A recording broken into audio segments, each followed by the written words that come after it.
J'attends que ça se connecte. J'ai eu un souci technique, une fois n'est pas coutume. Voilà, ça y est, on est en direct. J'ai essayé de me connecter directement de Zoom avec un truc de live streaming, ça fonctionnait pas. Enfin, je crois pas. Je réessayerai. Si vous voyez parfois des lives apparaître comme ça en coup de vent, c'est que je fais des tests. Donc, bienvenue sur ce lundi décalé du 4 novembre 2024. Je reviens de voyage de noces. Je suis reposée. J'ai fait le plein d'Italie, le plein de pâtes et de pizza aussi. Donc, je vous retrouve ici sur ce lundi décalé. Je vous invite à marquer hashtag direct pour ceux qui sont en direct et à écrire hashtag replay pour ceux qui verront cette vidéo en replay. Coucou Céline, t'as vu, je t'ai fait une dédicace. J'ai la chemise canadienne. Dédicace aux amis canadiens qui se lèvent. Bon matin à vous. Et midi, donc bon appétit pour les Français et autres pays francophones. Pour ceux qui viennent de rejoindre le groupe et qui ne connaissent pas le concept, coucou Arlette.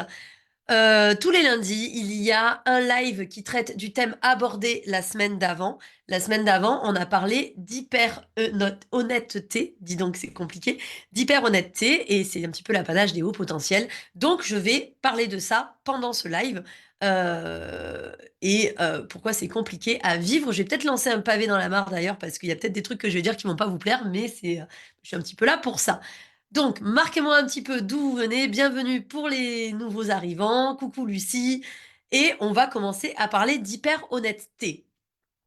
Comme tout ce qui est hyper, trop est l'ennemi du bien. Coucou Luc. Tiens, tu vas bien? Coucou Heidi. Trop est l'ennemi du bien. Donc, hyper, partez du principe que hyper, c'est pas bien. C'est comme l'hypertension, l'hyperglycémie. Et certains diront l'hypersensibilité, mais ça c'est un autre chapitre, mais on différencie, et sachez-le pour ceux qui n'avaient pas vu le live dont on en parle, vous pouvez le trouver en marquant la petite loupe hypersensibilité, haute sensibilité dans le groupe. On différencie haute sensibilité qui est innée de hypersensibilité qui est due à un traumatisme, donc on devient hypersensible suite à une problématique, d'accord? C'est pas la même chose. Et d'ailleurs, il y a un live qui est consacré à ça. Vous pouvez marquer différence entre haute sensibilité et hypersensibilité. On avait carrément fait une masterclass et vous y avez accès dans le groupe. C'est en libre service. Donc, l'hyper-honnêteté, allons-y. Déjà, qui dans le chat se dit hyper honnête? Qui pense faire preuve parfois de trop d'honnêteté et que ça crée de la friction en face? Alors moi, ça a été toute ma vie. D'ailleurs, on m'avait surnommé Saint-Jean Bouche d'Or. C'est-à-dire que je disais tout ce qui me passait par la tête. Qui est dans ce cas de figure-là? Toi, Asgar Roti, alors je suis désolée, je dis vos noms Facebook parce que des fois j'oublie vos vrais prénoms. Ok, toi tu te reconnais dedans, qui d'autre? Qui se reconnaît dans le fait de dire tout ce qui lui passe par la tête et que derrière, ça crée de la friction. Et c'est très embêtant parce que, en plus, on dit les choses, mais il n'y a pas d'arrière-pensée, il n'y a pas de méchanceté dans ce que l'on dit. Et en face, c'est super mal pris. Donc on se retrouve dans une posture assez bancale d'incompréhension, en même temps de frustration. Et en même temps, une sensation d'injustice parce que, ben, en fait, on voulait pas du tout véhiculer le message qui a été pris tel qu'il a été pris en face. Donc, la différence entre honnêteté et hyper-honnêteté, je vais vous la dire. Déjà, on va commencer par une définition. L'honnêteté, c'est quelqu'un qui fait preuve de droiture, de franchise, qui est loyal et qui fait preuve de bonne foi. D'accord? Quelqu'un d'honnête, qui fait preuve de bonne foi, de droiture, de franchise et qui est loyal. L'hyper honnête, il a bien sûr ces qualités-là, mais il y a ces qualités-là en excès de tout ça. Parce qu'il y a à ce moment-là droiture, hop, petit parallèle, manque de flexibilité. Quelqu'un d'hyper honnête va être hyper droit. Et donc, il va manquer de flexibilité sur des points où il va falloir arriver à mettre de la nuance. On va être dans un cas de quelque part un petit peu binaire. C'est tout blanc ou tout noir, mais il n'y a pas de nuance, il n'y a pas de pastelisation des couleurs. Et donc, c'est ça qu'on cherche, de la rondeur. C'est ça qu'on cherche à amener quand on se rend compte de ça avec notamment, par exemple, un coaching. Franchise qui est parfois non nécessaire. Alors, je vois passer, Hank, tu mets mentir. Non. Tu ne sais pas mentir, je ne sais pas mentir non plus. Ah, pardon, j'avais pas lu au-dessus. Donc, effectivement, tu ne sais pas mentir, je suis incapable de mentir. Mais mais tu verras dans le développement de ce live euh, qu'il y a une différence entre mentir et ne pas dire. C'est pas pareil. Je vais dire, bah, je fais une petite parenthèse. Mentir, c'est consciemment dire l'inverse de ce qui est pour raison X ou Y. Donc ça peut être soit pour se protéger soi, soit pour protéger la personne, notamment ou pour s'arranger ou dans un souci de manipulation. Enfin, mentir, c'est ça, c'est dire l'inverse de ce qui est ou c'est ne pas dire les choses. Après, il y a mentir par omission, c'est-à-dire juste ne pas dire les choses si on nous les demande pas, mais si on nous les demande, on va le dire. Et il y a après autre chose, et les gens confondent souvent cette limite fine entre mentir et juste ne pas dire tout ce qui te passe par la tête, c'est pas forcément mentir. Et je vais vous expliquer pourquoi. Je reviens juste sur la définition de l'hyper-honnêteté. Donc, l'honnêteté, droiture, franchise, loyauté, bonne foi. Hyper-honnêteté, c'est un excès de tout ça. Donc, manque de flexibilité, comme je vous ai dit, il n'y a pas trop de nuances par rapport à ça. Franchise qui est parfois pas nécessaire. C'est là, en fait, où on commence à avoir une sorte de maturité en fait dans le développement et dans le comportement à l'autre. Et également, et c'est là où je vais appuyer sur le point, c'est l'angoisse du non-dit. En gros, l'hyper-honnêteté, c'est faire preuve quelque part, attention le pavé dans la mare arrive, c'est faire preuve quelque part d'égoïsme. Et je me permets de le dire parce que longtemps, j'ai été quelqu'un de hyper honnête au détriment de mes relations, au détriment de ce que pouvait, de comment pouvait impacter l'autre, comment la chose que j'allais dire pouvait impacter l'autre. Et alors, déjà, moi, je suis TDAH. Donc, en fait, je vais dire, sous le coup de l'impulsion, ce qui va me passer par la tête, peu importe les conséquences, parce que ce que je vais dire ne va pas être réfléchi. Ce que je vais dire est sous le coup de l'impulsion, et une impulsion est non réfléchie. Une impulsion est non préméditée.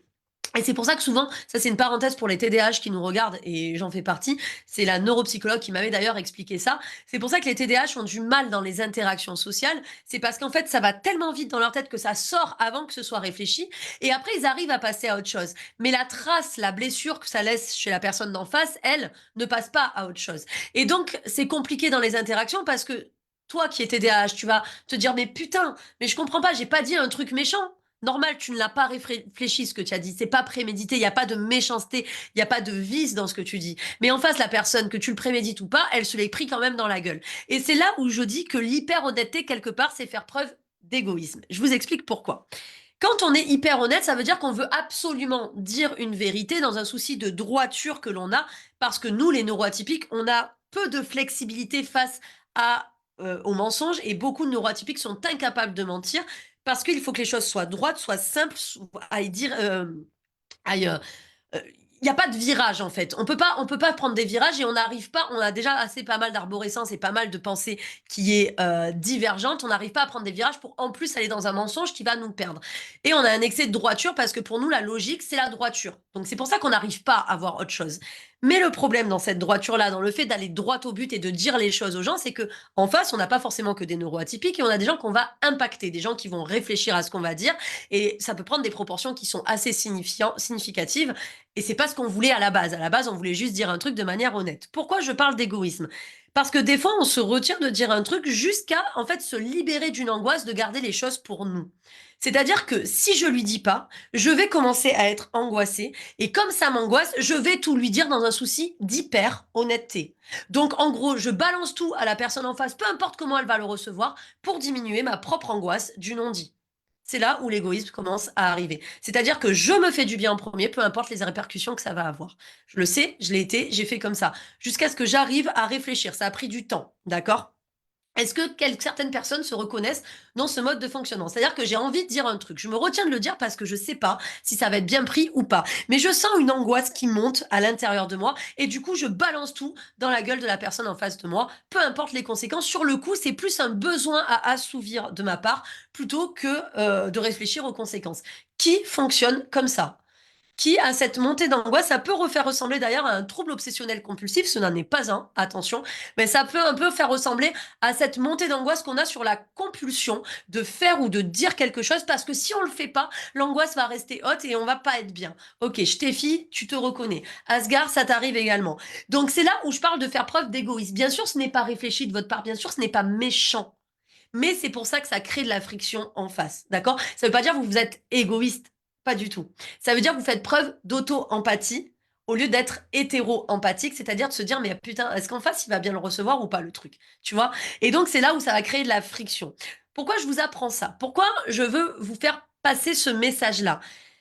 Parce que être sans filtre, oui, il n'y a pas plus sans filtre que moi, mais à un moment donné, il faut pas que ton caractère et qu'on l'accepte dans la beauté de la personne que tu es, dans ton hyper honnêteté, etc., impacte le bien-être des autres, parce qu'on n'est pas là pour ça. On n'est pas là pour faire du mal aux autres. Et parfois, malgré nous, ça fait du mal aux autres.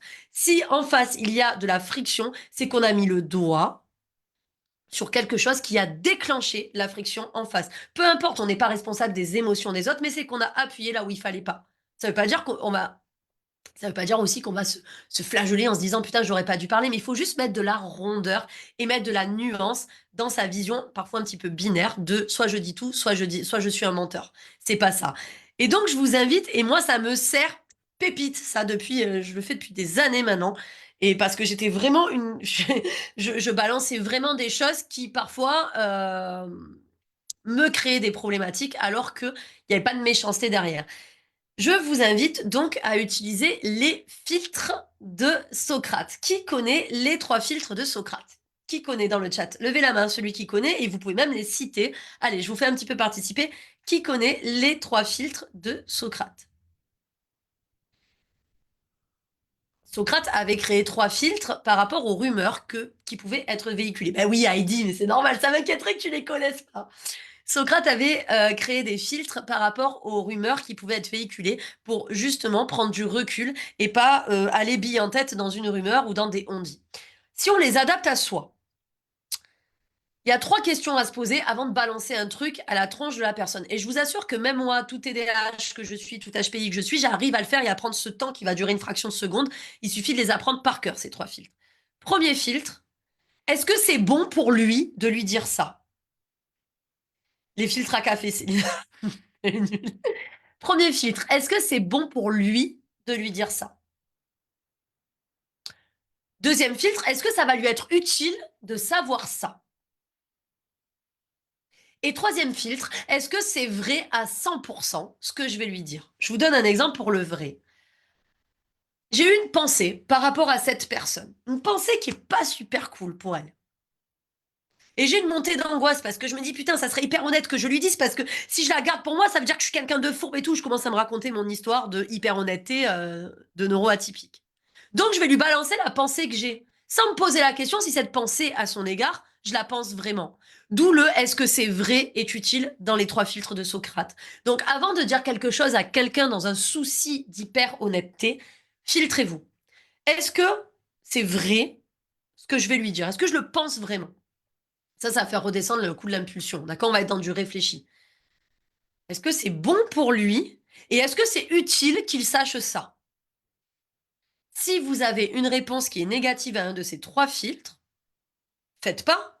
Et vous allez voir par contre que la montée d'angoisse va être beaucoup plus diminuée parce que c'est une nouvelle règle, une nouvelle valeur que vous allez vous donner. Et comme vous allez suivre cette valeur-là, vous aurez plus l'angoisse. L'angoisse, elle monte du fait qu'on a l'impression d'être en inadéquation avec ses propres valeurs d'honnêteté, de droiture, de loyauté, etc. Mais si dans vos valeurs d'honnêteté, de droiture, etc., vous avez mis ces 3 filtres en place, l'angoisse ne va plus arriver parce que vous aurez en fait épousé vos valeurs à la perfection. Ça va vous permettre en fait d'avoir un regard plus lucide, plus nuancé et donc surtout de avoir une meilleure communication à l'autre sans être ni dans le mensonge, ni dans la trahison, ni dans l'injustice, ni dans la friction, etc. Donc ça, c'est une des multiples techniques de com que je connais. Je l'ai fait, je l'ai mise en place, je vous assure, ça a changé ma vie. Et pourtant, c'est rien. Je l'ai juste adapté à soi plutôt que d'adapter à une rumeur, comme étaient créés à la base les 3 filtres de Socrate. Pour information, pour ceux qui sont intéressés, le 23 novembre après-midi, je le fais exprès l'après-midi, comme ça les Canadiens peuvent y participer aussi, je fais un atelier de 3 heures sur la communication non violente. Ça ne concerne pas les gens de décor, parce que ça, c'est vous avez la version longue, vous, de cet atelier. Donc, je fais un atelier de 3 heures le 23 novembre. Si vous êtes intéressé par l'atelier, pour ceux qui ne sont pas dans le programme décor, vous marquez atelier en commentaire et je reviendrai vers vous pour vous donner le lien pour vous inscrire. Ça, c'est la première chose. La deuxième chose, si tu te reconnais, toi, dans ce mode de fonctionnement un peu impulsif, un peu hyper angoissé, un peu j'arrive pas à me positionner, un peu j'ai du mal dans les interactions sociales, un peu c'est plus fort que moi, un peu je suis Saint-Jean Bouche d'Or, écris-moi, filtre en gros, et je reviendrai vers toi pour faire un petit point sur ton mode de fonctionnement et comment on peut changer ça de manière optimale pour optimiser justement tes interactions sociales. Donc tu me marques filtre, ça veut dire que tu es sans filtre, pour qu'on puisse travailler ensemble et voir qu'est-ce qui bloque ou justement qu'est-ce qui débloque dans ton mode de fonctionnement verbal. Fred, qu'est-ce qu'on fait avec ce que l'on garde pour soi? Ben, t'en fais rien. Si c'est inutile de le dire à la personne, en fait, tu n'as pas besoin de le garder pour toi. C'est est-ce que cette information est utile ou pas? En gros, c'est un tri mature, si tu veux, Fred. C'est-à-dire que une fois que tu t'es établi cette règle des trois filtres, une fois que tu t'es établi cette règle des trois filtres, tu vas plus avoir cette angoisse de choses que tu vas garder pour toi parce que ça va épouser justement cette nouvelle règle et donc les valeurs qui vont avec que tu auras impliquées à toi-même. D'accord? Donc en gros, il n'y a rien que tu vas garder pour toi. C'est est-ce que ça vaut. Alors je vais grossir le tableau. Est-ce que ça vaut vraiment le coup que je lui dise qu'elle a un gros cul et qu'elle ressemble à rien dans ce pantalon? Est-ce que ça va lui rendre service? Si c'est pour lui rendre service, oui, je vais lui dire, mais avec les formes. Si c'est juste pour lui faire de la peine parce que je sais très bien qu'elle, elle est heureuse d'être comme ça et qu'elle assume son corps, mais peu importe ce que moi je pense. On s'en fout en fait. On s'en fout de ce que je pense. Et c'est pareil pour d'autres choses, d'accord? C'est est-ce que ce que je vais lui dire là, par exemple, t'es marié, ok, et tu vois une gonzesse et tu dis putain, elle a un bon boule, elle est vachement belle, je m'imagine avec elle. Je dis n'importe quoi, hein.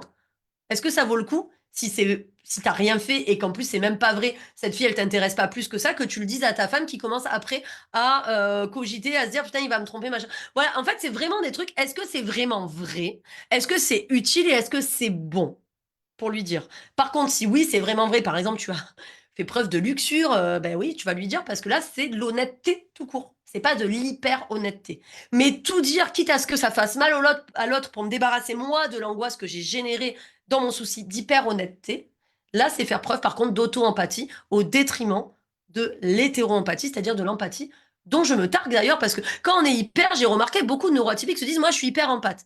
Mais en fait, beaucoup font preuve d'auto-empathie. C'est ça qui est important de savoir. Il faut être objectif sur ce que je prends et sur ce que j'apporte à l'autre. Si je prends plus que ce que j'apporte, on n'est pas dans un équilibre dans les relations. Et donc, si je balance tout à la gueule dans un souci d'hyper honnêteté, ben parfois je prends plus que ce que j'apporte. C'est-à-dire que je prends plus de mauvais que ce que j'apporte de bon. Donc, les trois filtres, est-ce que c'est vrai, est-ce que c'est bon et est-ce que c'est utile, sont vraiment, vraiment une belle solution. Mais si tu as encore du mal, toi qui regardes ce live, à filtrer et avoir des interactions optimales, tu écris filtre en commentaire. Je vois qu'il y en a déjà pas mal qui l'ont écrit. Et je reviendrai vers toi pour faire un bilan et un point sur ton mode de fonctionnement et voir comment tu communiques avec les autres. Sur ce, je te souhaite un bon appétit. Il est midi 23. Bye bye. À la semaine. Ben non, la semaine prochaine, c'est férié. La semaine prochaine, c'est férié. Ben, de toute façon, on reste en contact tout le long. Et puis, on se verra sur le prochain lundi décalé. Je vous souhaite une belle semaine. Bye bye.